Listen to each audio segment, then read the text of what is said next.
Wow, what a beautiful city. Majestic, sophisticated. Why doesn't mine look like that? Ah! This is Resident Evil 2, a game where you play as Leon, who is a police officer. Whoa, whoa, whoa, whoa, just hold on there. He's not that kind of police officer. He's one of the good ones. You see, today is Leon's first day on the job, and he's just showing up to work to start his new career. He wants to make a difference in the community, so put your pitchforks down. This is a friendly, feel-good story, and absolutely nothing bad is going to happen. We're homeless! Our friends want to kill us! Okay, so Leon shows up for his first day of work, and there's a zombie apocalypse. Totally fine, happens all the time. Let's give it to the new guy, right? We'll all have a laugh, we'll joke around the water cooler about he was screaming like a little girl. No wait, that was me, not Leon. He was actually pretty cool about the whole thing. Stay back, I got a chainsaw!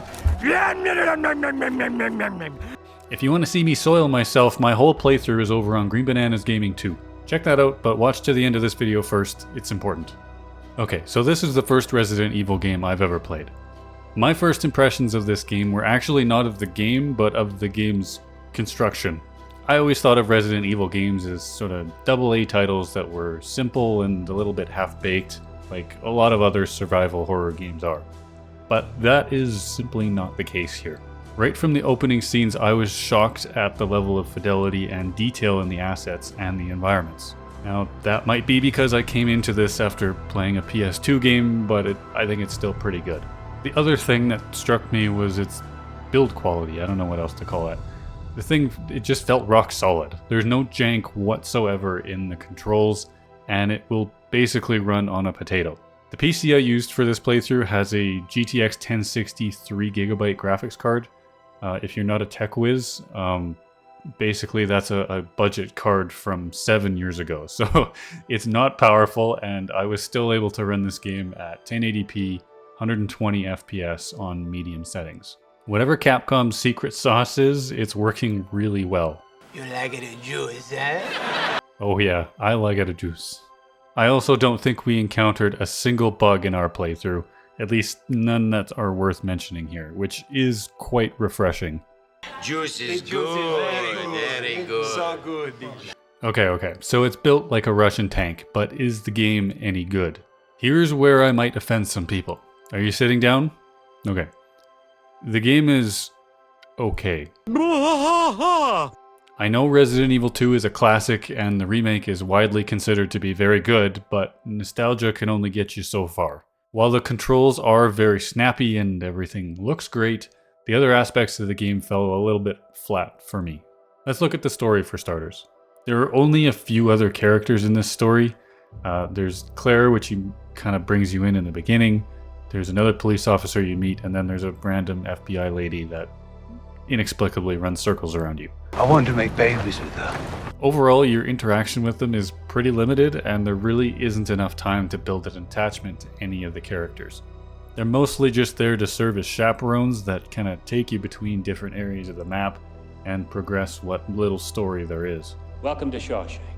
The entirety of the plot is basically that you have to escape a zombie-infested police station, and they drip feed you lore throughout to kind of explain what happened. But I don't want to be told what happened, I want to see what happened. I can't help but think this would be a better game if it was set earlier in the timeline and you got to discover all the things that led to the zombie outbreak rather than just being dumped in the middle of it. So much of the story in this game comes from just like reading an email on a computer or just flat out being told by one of the characters, this is what happened.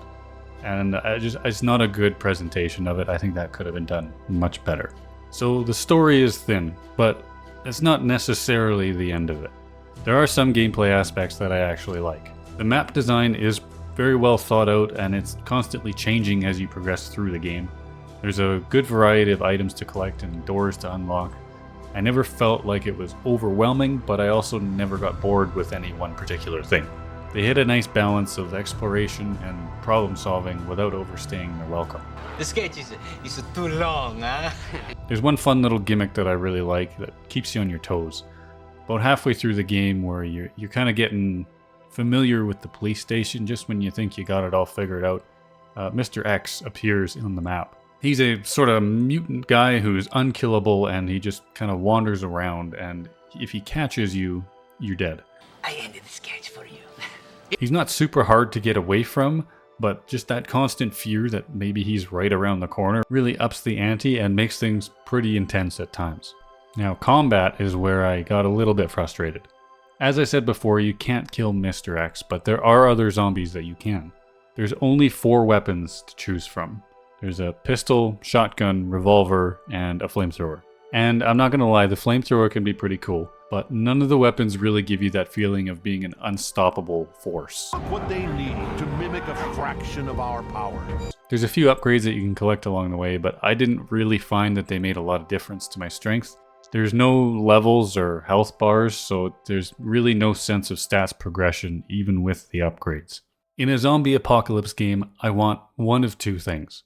I want a heart-wrenching tale of survival, think something like The Last of Us, or I want to be a badass gunslinging adrenaline junkie that just blows stuff up. I want to learn how to blow shit up with my mind.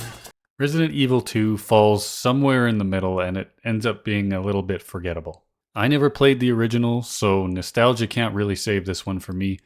While it looks the part, it just doesn't carry the nuance and complexity that we take for granted in the best modern titles. If it interests you, I say it's still worth a play, but it's not going to blow your socks off. That's my thoughts on Resident Evil 2 Remake. Let me know what you think down in the comments. Thanks for watching, and I'll catch you in the next one. So long, losers!